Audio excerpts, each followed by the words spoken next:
こんにちは。今日は銀座のノルマについてお話ししたいと思います。以前ね、質問箱で、ノルマってありますかとか、売上ノルマありますか、同伴ノルマありますか、罰金ありますかということを質問いただいたことがあります。でそれで、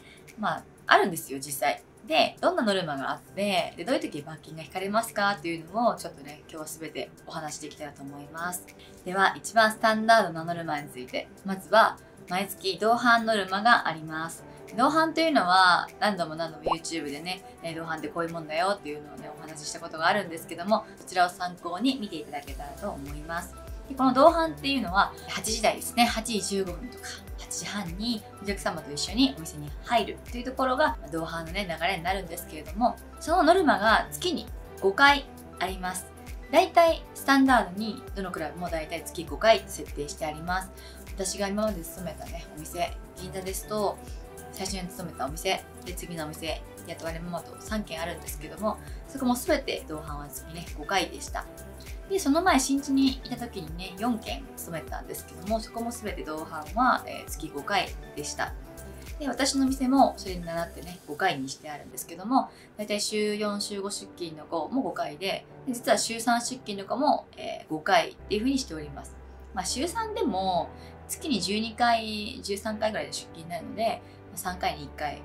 2回に1回、お客様と一緒にお食事して入ってくるっていう風に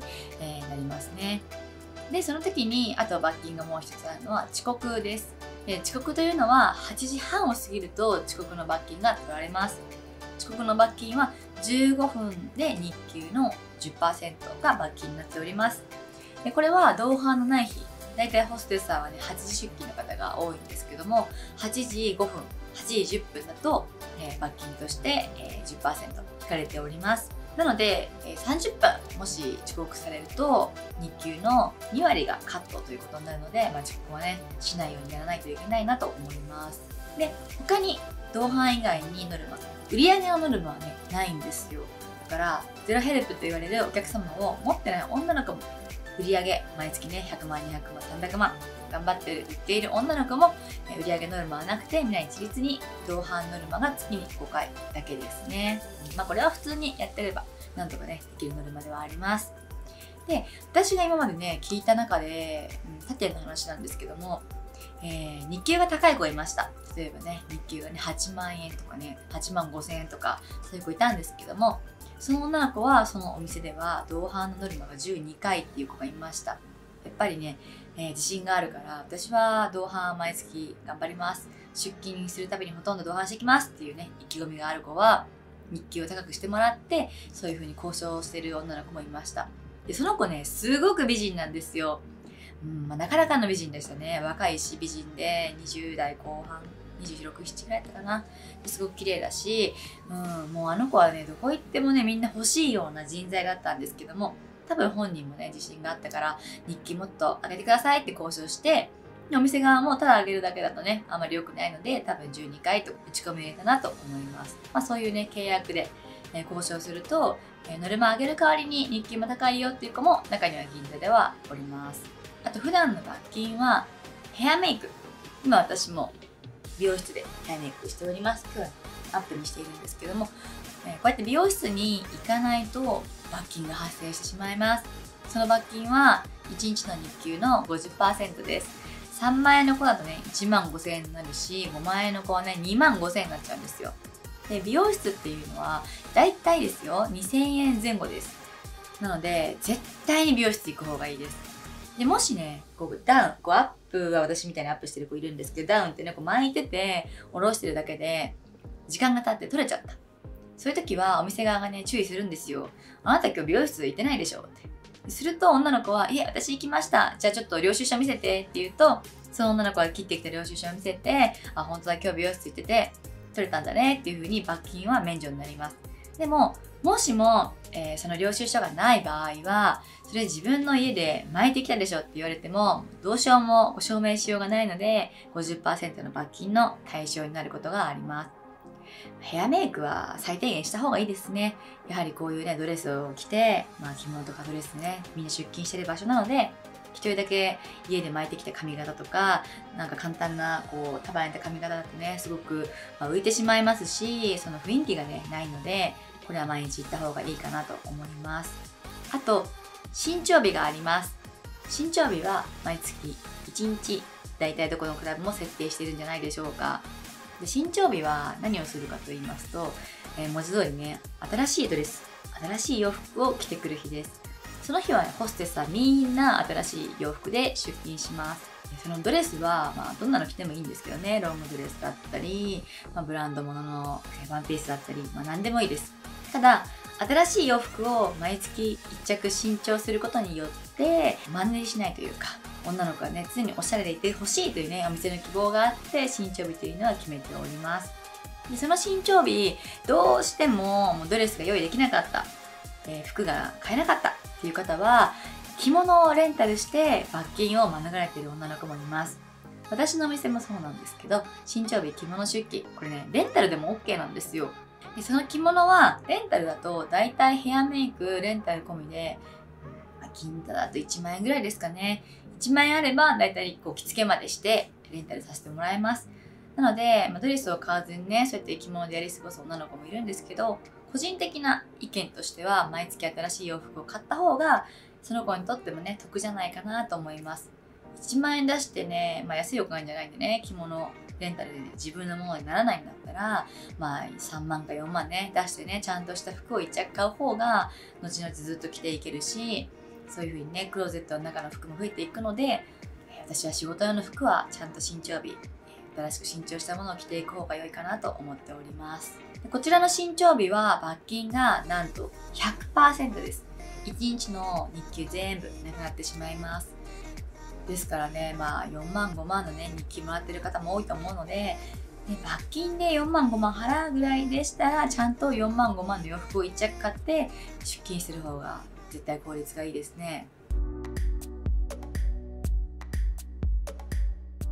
ということでね、今まで話したのはお店の1ヶ月のルーティンの中の同伴ノルマとか罰金についてお話ししました。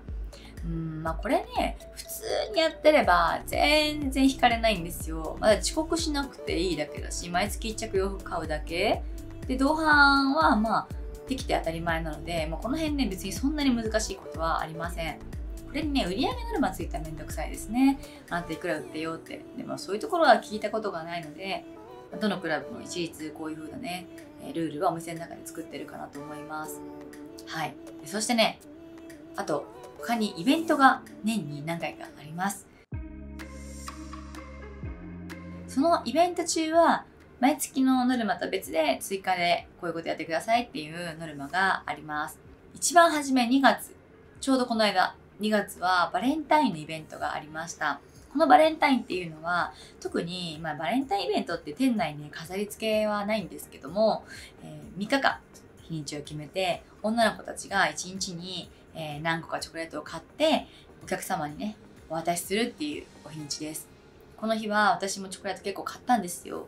20個ぐらい買ったかな。20個ぐらい買って、でそしてお客様がいらっしゃってね、そのお土産でチョコレートをお渡ししました。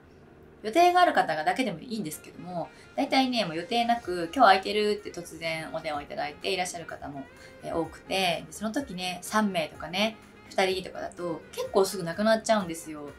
1日にね、もう 5組来て、3名2名、3名1名とかだと、もうやっぱね、10個ぐらいいるんですかね。なので、3日間でもう20個足りないですね。30個ぐらいあったかもしれません。はい。今年用意したのはね、ジャンポール・エヴァンのチョコレートを用意しました。ジャンポール・エヴァンは、以前動画でもご紹介したんですけども、常温で置いておけるチョコレートです。そしてね、美味しい。で、高級。なので、私はいつもジャンポール・エヴァンを愛用しております。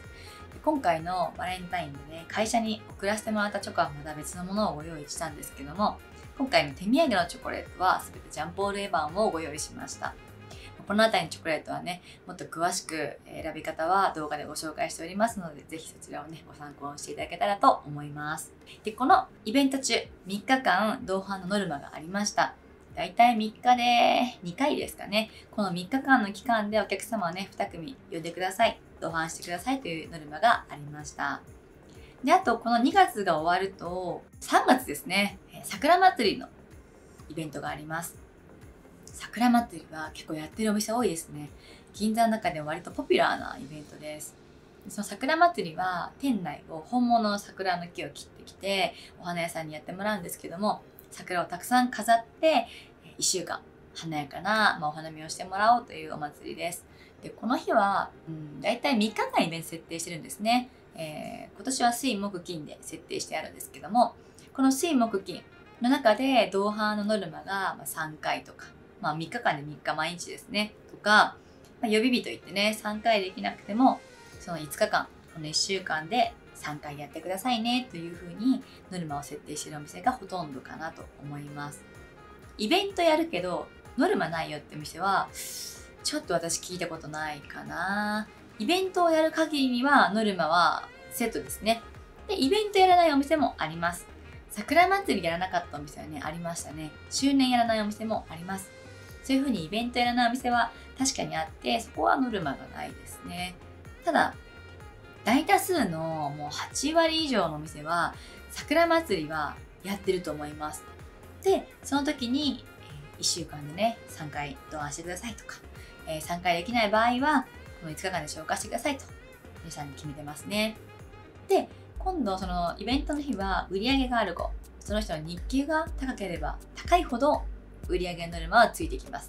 ただヘルプの子はねないですね。私お客さんゼロですとか、私売り上げが毎月20万、30万、40万しかありませんっていう子には同伴ノルマしかなくて、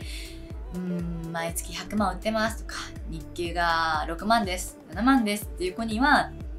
売上ノルマが60万、70万ついてたんじゃないかなと思います。私も昔ね、ママじゃなかった頃ノルマあったんですよね。いくらだったかな、毎月自分の売上以外に60万ぐらい別で売ってたような気がします。それは大阪時代の時もそうでしたし、大体のクラブはね、そうやって設定しております。そして桜祭りが終わりますと、次は私のお店はね周年があります。周年が8月に設定しております。本当はオープンしたのね9月だったんですけども、私の誕生日がね9月11日なので、私の誕生日と周年が一緒になるとあまり私的に良くないので、9月と8月でお盆を挟んで分けております。で周年ノルマも桜祭りと同様に3日間の周年期間で1週間の予備日ということで、この間で同伴ノルマと売上ノルマを達成してもらいます。これはほとんど同じぐらいですね。あまり劇的に変わることはありません。そしてあと銀座のお店で多いのは12月のクリスマスイベントです。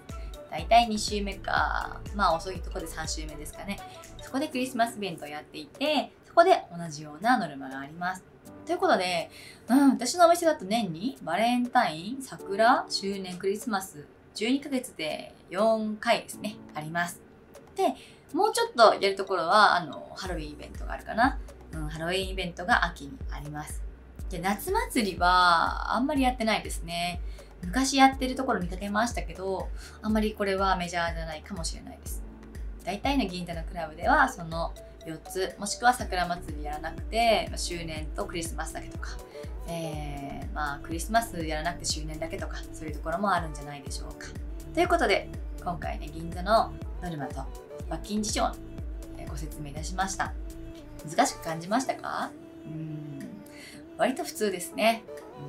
普通にやってればできる分のノルマしかお店は出さないです。もうここから罰金引こうとか思ってやるんじゃなくて、やっぱイベントでね最低限なんでここまで盛り上げましょうっていう感じで設定するので、そんなねこのお話聞いて私できないとかね、そんなノルマあるんだったらやめとこうとかね思われるんじゃなくて、普通に仕事やってればできますので、クラブをねご検討されている方はぜひぜひね迷わずにご応募いただけたらと思います。私ね引かれたことあるかな？ないですね。今まで人生で罰金1回も。本当にねレギュラーで出勤して毎日仕事してればできます。ただ休みがちだったりね、サボったり、お客様とあまり連絡しなかったりね、連絡先交換してない子は難しいかもしれません。それはね今までの動画を見ていただいてコツをぜひ掴んでいただけたらと思います。それではまた。